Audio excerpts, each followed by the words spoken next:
Couple of weeks back, it was as usual a hectic day. I get a call from my husband.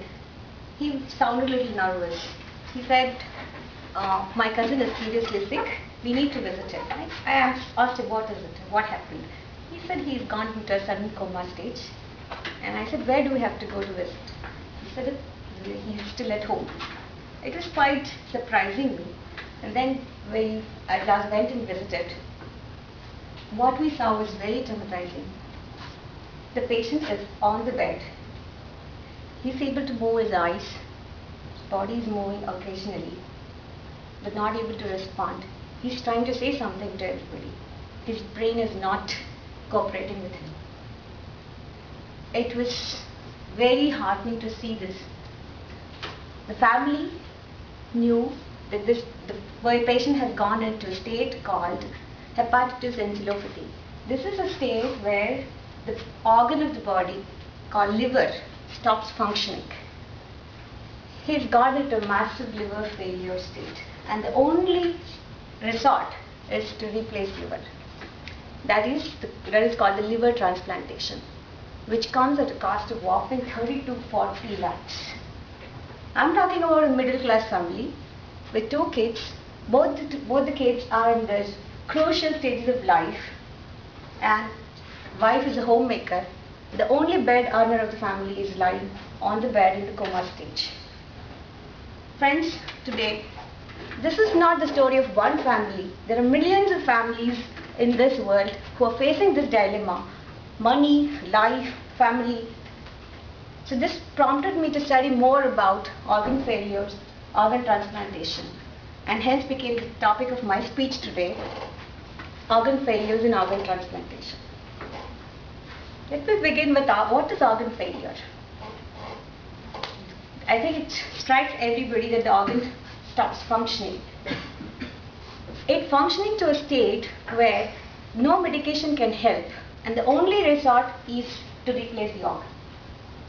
Why does the organ failure occur?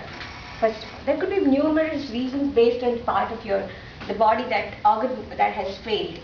So in case of liver, it could be virus, hepatitis A or hepatitis B. It could be excess alcoholism. It could be overdose of medicines. It could be various reasons like this. And these organ failures can be sudden and could be a slow process.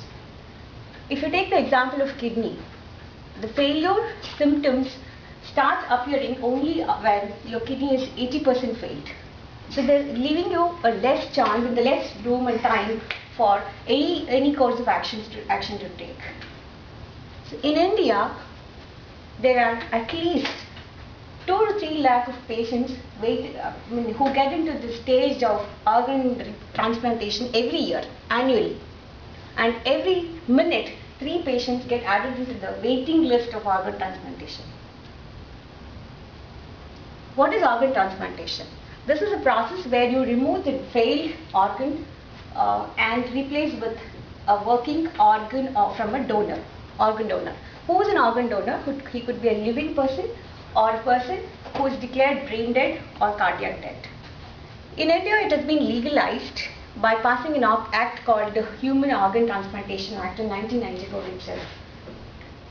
Mostly people promote cardiac organ transplantation. This is a case where the person has been declared brain dead or cardiac dead.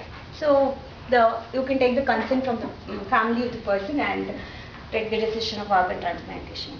Which of the body parts we can transplant? Almost all of our body parts, except brain, can be transplanted. I have a huge list. I would like to name a couple of them: kidney, liver, heart, lungs, your eyes, your voice box, skin, veins, arteries, toes, fingers, hands. These are few to name, but there are total 60 organs which you can really transplant and give 60 life. In India, the pathetic situation is that India ranks last in the organ transplantation. Even though we have many committees, many organizations working towards it, purely because of the awareness, lack of awareness. the donor to population ratio is very less. It is to the level of 0.05 per million. Whereas in developed countries like United States of America, it's 25 per million. This demand and supply ratio, which is unmatched, is causing to the increased cost of organ donation, and also it's leading to high maintenance cost. So which is prompting the families not to go for it. As I conclude, there are a couple of points that I would like to emphasize on.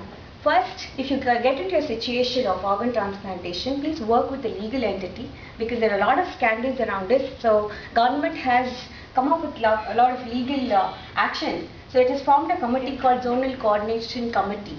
Karnataka, it is ZCCK. They identify the needy, they identify the donors, they coordinate, they facilitate, they maintain a waiting list of patients so that the genuine people get access to it.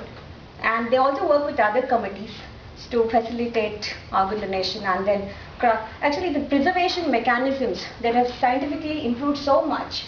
So your organs can be preserved for a longer duration. So it can go across the borders, across the states, and help many thousands of millions of people. So as I conclude, I would like to leave with two requests. First and foremost, prevention is better than cure. I urge all of you to lead a healthy life, get your medical checkups done regularly, get vaccinated, lead a stress-free life so that none of us get into this state. The second point, please pledge your organs. Spread awareness. Show your willingness to donate. That's the best legacy that we can leave behind. The most important legacy I feel personally is to leave behind your eyes to continue to see this beautiful world, and your heart to continue to sing. Thank you.